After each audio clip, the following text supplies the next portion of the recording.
మరి వదిన ఎక్కడికి వెళ్లారు? తెలీదండి. మేమందరం పూజ కోసం ఏర్పాట్లు చేసుకుని శిశిరా గారి కోసం ఎదురు చూస్తూ ఉన్నాం. ఈ విషయం ముందే తెలుసుంటే రాత్రంతా కష్టపడాల్సిన అవసరమే ఉండేది కాదు. ఏ విషయం గురించి మాట్లాడుతున్నారు మేడం? ఆహా, ఏం లేదు. అదే శిశిర వదిన ఇంట్లో లేదు కదా, దాని గురించి మాట్లాడుకుంటున్నాను. పూజ మొదలు పెట్టాక ఆ ముహూర్తాల్లో పూజ జరగకపోతే పూజ జరిగిన ప్రయోజనం లేదు కదా. అవును, అదే అర్థం కావట్లేదు మాకు. పొద్దున్నుండి శివగామి మేడం గారు శిశిర గారు ఎక్కడికెళ్లారా అని కంగారు పడుతున్నారు. అయినా ఒకవేళ వదిన వచ్చినా తను పూజలో కూర్చునేసరికి లేట్ అవుతుంది కదా. పూజ చేసిన ఫలితం ఉండదు. ఆపరేషన్ సక్సెస్, పేషెంట్ డెడ్ లా ఉంటుంది. అదేంటి మేడం అలా అంటున్నారు? అది శిశిరకి శిశురక్షణ పూజలో కూర్చోవాలని ఉందో లేదో, పూజ చేయకుండా ఇలా వెళ్ళిపోయింది అంటే ఏంటి దాని అర్థం? అదే తెలియట్లేదు మేడం. నేను వెళ్తాను మేడం.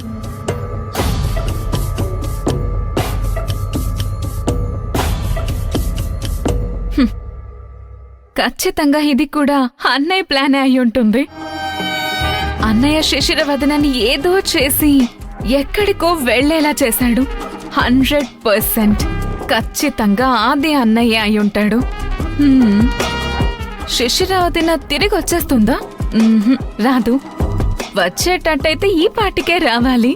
తనకి కావాల్సిన పూజని శిశిర తనంతట తానే నాశనం చేసుకుంది. Nice.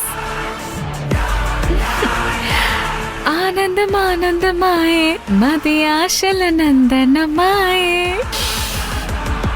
Nandini, you're so happy.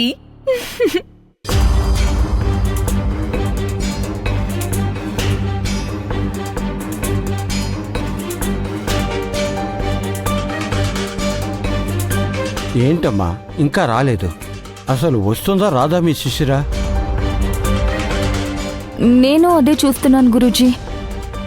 ఎందుకింత లేట్ అయిందో అసలు అర్థం కావడం లేదు. తనకి పూజ ఉంటుందని తెలుసా అమ్మా?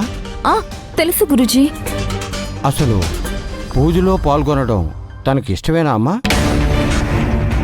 అయ్యో గురూజీ, ఎందుకలా అంటున్నారు? ఏమీ లేదమ్మా, కొందరికి ఇలాంటి పూజలు ఇష్టం ఉండదు, నమ్మకం ఉండదు.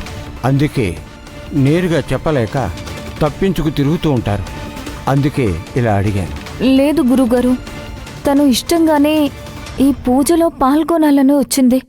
తను ఎందుకు రాలేదో అర్థం కావడం లేదు.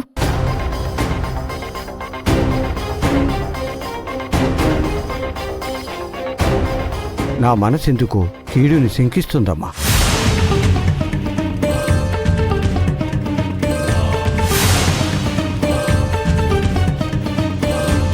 తను రావాలనుకుని రాలేని పరిస్థితుల్లో ఉందో, లేక తనని పూజలో పాల్గొనీయకుండా ఎవరైనా ఆపే ప్రయత్నం చేస్తున్నారో అర్థం కావడం లేదమ్మా.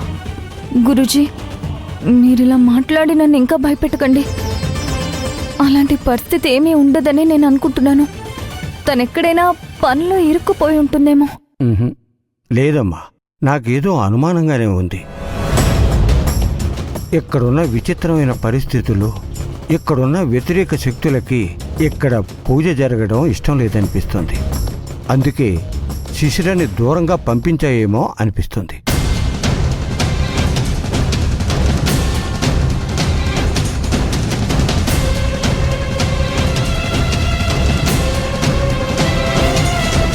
ఫోన్ ప్రయత్నిద్దాం అనుకున్నా ఇంట్లోనే వదిలి వెళ్ళింది కదా గురూజీ. అందుకేనమ్మా నేను కూడా అనుమానపడుతున్నాను. ఇలాంటి పరిస్థితి వస్తుందని నేను అనుకోలేదు. ఒక పని చేయండి, ఆమె బట్టలు గాని ఆమె వాడిన వస్తువులు గాని తీసుకురండి. వైష్ణవి, వెళ్ళి శిశిరవి చీర కానీ డ్రెస్ కానీ ఉంటే తీసుకురావా.